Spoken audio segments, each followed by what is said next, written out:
All right, Math 8 students, here are your notes for Lesson 4.1, Representing Proportional Relationships. So the first thing that we're going to do is examine linear relationships here. And what we have is we basically have two type of linear relationships that we are working with. Last module, in Module 3, we looked at proportional relationships. And so let's go ahead and read this here. Recall that a proportional relationship is a relationship between two quantities in which the ratio, vocab word, which the ratio of one quantity to the other quantity is constant. Another vocab word there. The graph of a proportional relationship is a straight line through the origin. So a proportional relationship is a straight line through the origin. That's everything that you need to know about proportional relationships in a nutshell. Straight line through the origin. Remember, the origin is 0, 0. So an x is 0, y is 0. Relationships can have a constant rate, but they cannot be proportional. So what this is saying is that you can have a linear proportional relationship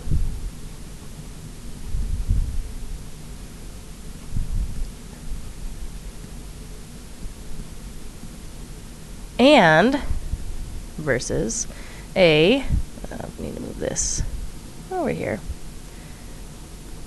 A linear non-proportional relationship.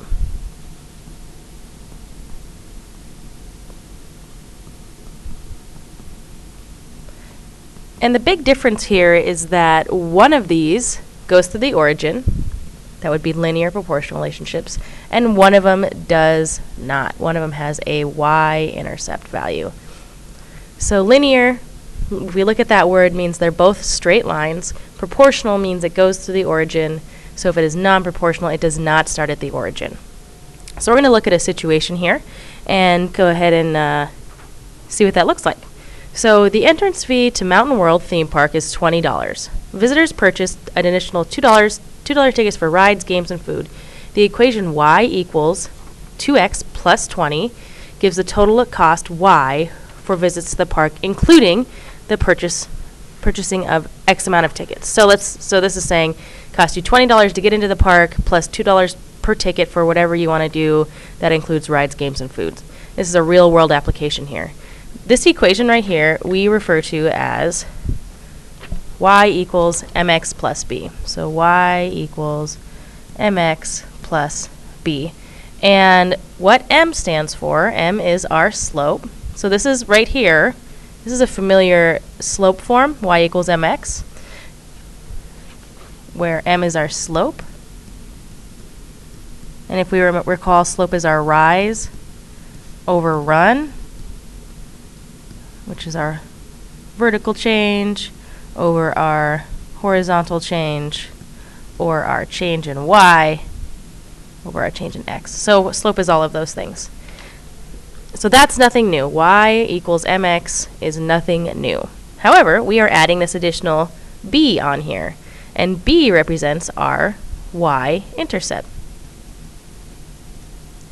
And that's where the line crosses the y-axis.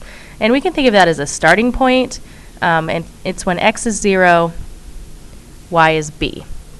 Okay? We can break this equation down into real-world application as m is your rate of change, and b is your initial value. So I'm going to write that down. I'll write that down somewhere else. A little down the line. So m is your rate of change, b is your initial value. In this case, your initial value is 20. That's your cost of tickets, right? That's your initial cost to get into the park, your entrance fee. And m is the number, the cost per ticket, right? That's your rate of change. X is the number of tickets, and y would be your total cost. You guys want me to write that down? I should probably write that down for you. So I'll do that. Whoa. My pen is having a heyday here. I'll move this over here. So let's go ahead and just look at that. Break that equation down. Y equals mx plus b. In this case, y equals 2x plus 20. 20 is your initial fee. or entrance fee. X is your tickets, number of tickets.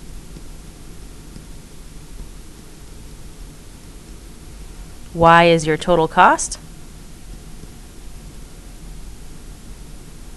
And and 2 is the cost per ticket.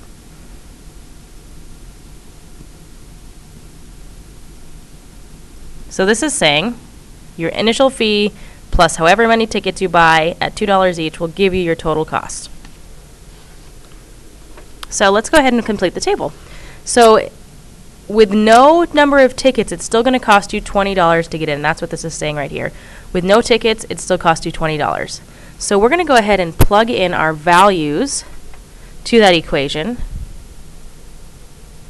to figure out what our Y value is going to be.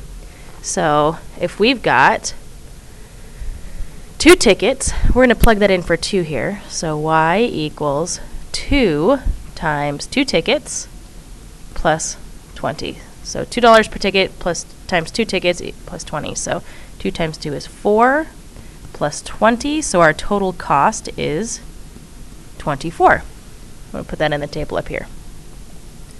If we buy 4 tickets, it's going to be $2 per ticket times 4 tickets plus our initial cost of 20. So 2 times 4 is 8 plus our initial cost, $20. So our total cost will be $28.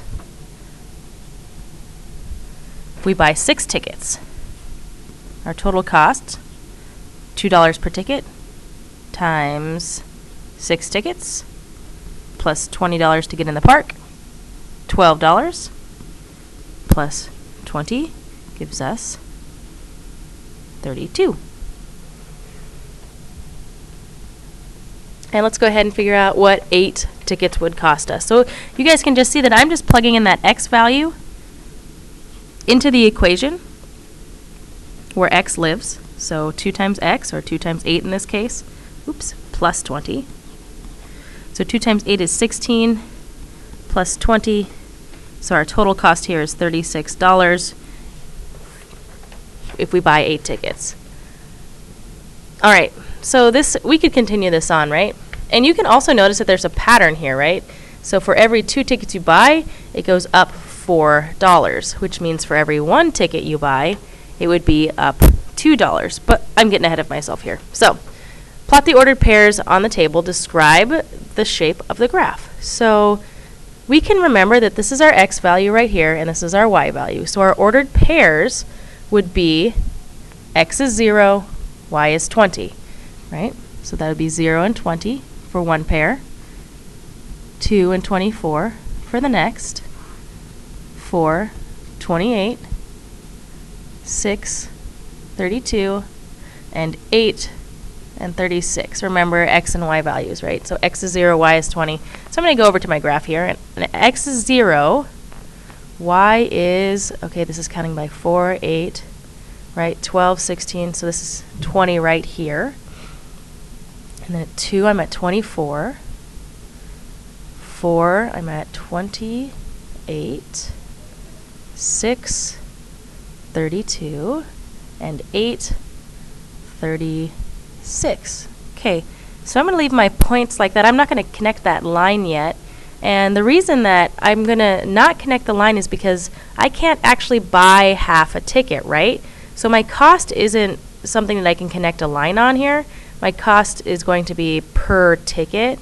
So I'm not going to connect those lines. I could put one in here for, every 1 ticket I buy, right? But I can't connect these these points because I can't buy half a ticket. So in this case, it doesn't make sense to connect the points. And the reason I'm saying that is because you'll have a question in your homework asking you, does it make sense to connect the points? In this case, no, it does not.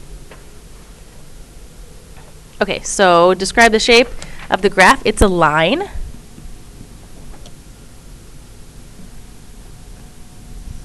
Right? Or I guess I should say, let's be a little bit more specific. The points lie on a line, so it's linear.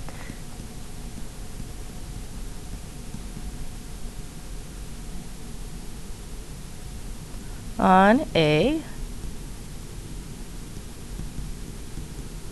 so it is a linear relationship.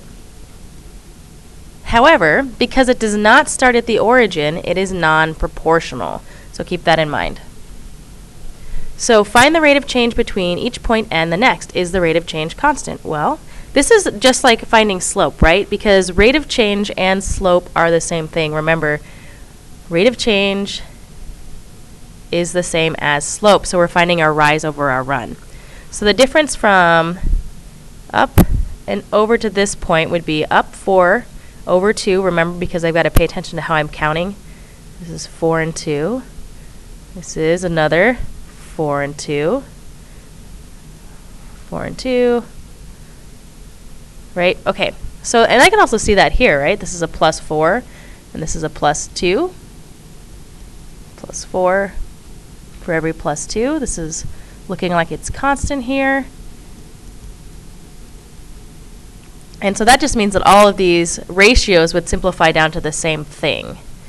So rate of change is a rise of 4 over a run of 2, or a change in y of 4 over a change in x of 2, which simplifies down to 2 over 1, or simply 2. So our rate of change is $2 per ticket. And we already knew that, because if we look at that initial equation, y equals 2x plus 12, this is our slope, and our slope is our rate of change. So we could have already pulled that from that equation, right? But we had to get the long way. Now that you know it, can you just go ahead and find that from that equation? Absolutely. So go ahead, when you're given an equation and it asks you to find the rate of change, that rate of change is going to be this value right here that represents m next to x. Okay, that's going to be this value right here. And yes, it is constant.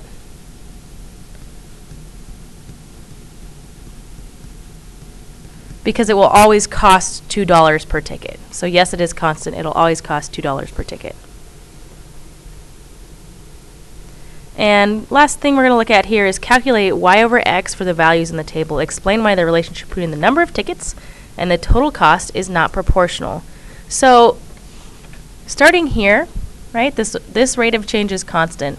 However, we're not starting at the origin, so it is not proportional, and that means that there is an initial value that we start at, and that's, in this case, that's $20 to get into the park. If it was just nothing to get into the park and it was just $2 per ticket, it would be proportional because it'd be starting at 0.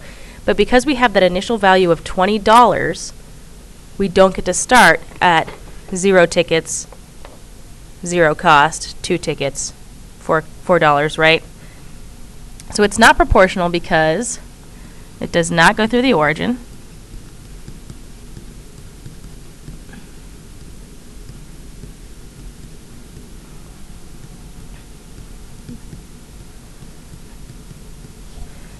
Additionally, because there is a entrance fee of $20, so all tickets have an additional $20 entrance fee.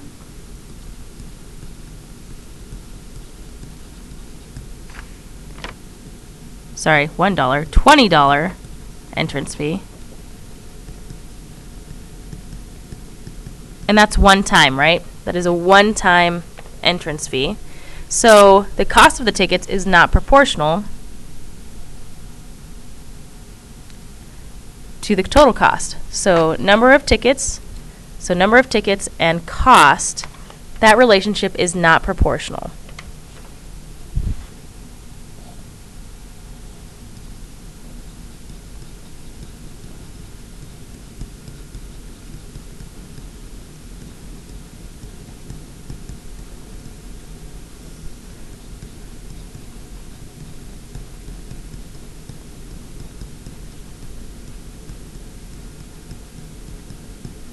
Sorry guys, having a hard time talking and writing today. So number of tickets bought and the total cost is not proportional because we have that initial fee of $20, which means it does not start at the origin. Okay, let's go ahead and do one here.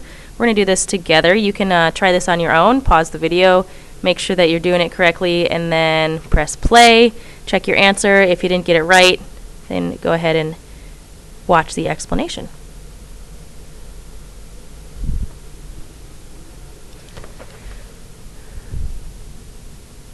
Okay, so we're going to make a table and a graph of the solutions of the equation. So we have the equation here, y equals negative 2x plus 1. So I'm just going to write that down here, y equals negative 2x plus 1.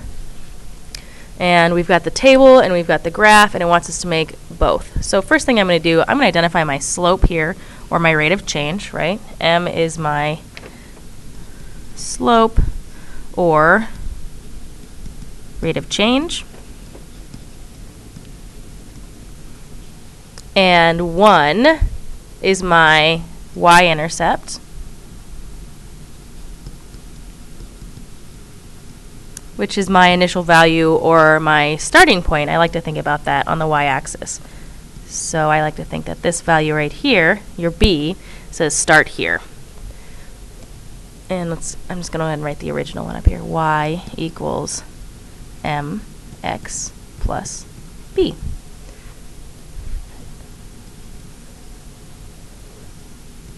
Okay, so we have that equation, and we're going to do just what we did up in the previous Explore activity and plug each value from the table into that equation. That's going to give us our, that's going to fill in our table, which is going to give us our ordered pairs, which will let us graph the line. Okay, so in this case, we have a slope. Actually, we'll go ahead and talk about that in a second. So let's go ahead and take these x values and plug them in. So our first x value is negative 1. So we have y equals negative 2 times negative 1 plus 1. So negative 2 times negative 1 is 2, because a negative times a negative is a positive, plus 1 equals 3. So when x is negative 1, y is 3, positive. And this is why we practice those integer operations, is so we can remember those rules for negatives and positives, addition, subtraction, multiplication, division, because it is applicable here. Let's go ahead and take that second value. Y equals negative 2 times 0, that's our next x value, plug that in, plus 1.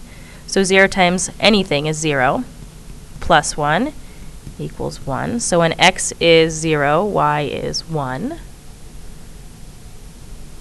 And then we'll go ahead over here, we'll look at our next one, y equals negative 2, and our next x value is positive 1. So I plug that in, plus 1. So negative 2 times 1 is negative 2, plus 1 is a negative 1. So when x is 1, y is negative 1. And the last value here, we're going to plug in y equals negative 2 times positive 2 plus 1. So a negative times a positive again is a negative, so this is negative 4 plus 1, which gives us 3. So when x is 2, negative 3. Y is negative 3. Okay, so now we've got these ordered pairs here, right? Because this is x and y, x and y, x, y, x, y. So my first ordered pair would be negative 1 and 3, then 0 and 1, then 1 and negative 1, and then 2 and 3. Okay, so let's plot those points here on the graph. First, x is negative 1. Y is 3, then x is 0, y is 1, then x is 1, y is negative 1, and then x is 2, y is negative 3. Okay, and since I don't have a scenario here where it does not make sense for me to connect the lines, I'm going to go ahead and connect those, pretend that's a straight line. So this is a linear, non-proportional relationship, and we know that because it makes a straight line, the rate of change is constant, but it does not go through the origin. So if we look at this here, this would be our origin, and this is our y-intercept, and our y-intercept is when x is 0, y is 1. Now if you didn't have a graph, you could have determined that by just looking at this table. When x is 0, y is 1, which means it's non-proportional. In a proportional relationship, when x is 0, y will also be 0, which is not the case here. So we've got a linear, non-proportional relationship. It's a negative slope. We can see that it's going down to the right. We could also have looked at our slope here in this equation where it says negative 2, and that tells us that is the slope of negative 2 over 1, so that would be down 2 over 1. And our y-intercept here tells us that we would actually be starting, right? That's our starting point here. We'd be starting at When x is 0, y is 1. So you can pull all of that information from the equation, you can pull that information from the table, and then you could pull that information from the graph, right? We could determine the slope here from the graph if I was just given that, because I'm going down 2 and over 1 between points. And so that's just kind of connecting some of those bigger concepts. But that's what you guys are going to be looking at, is non-proportional relationships, graphing them, making tables, writing equations. So you need to know that slope-intercept form, y equals mx plus b. It's going to become our best friend for the next month or so. And how to make tables, graphs, and equations with all of those. So I did post a second video. If you need a little bit more explanation on proportional versus non-proportional linear equations, that's what that goes over. You're welcome to watch it. The notes are on the same page as the one that these notes were on. It's entirely up to you. But if you feel like you need a little bit of extra exposure, I go through and I'll just flip back to that page. Break down the difference between linear proportional relationships and linear non-proportional relationships. And we do a couple more examples. Okay, so that is what I've got for you, Math 8 students. I will see you in class. And if you've got questions, as always, please bring those questions so we can go over those together, either one-on-one or in a small group. See you later.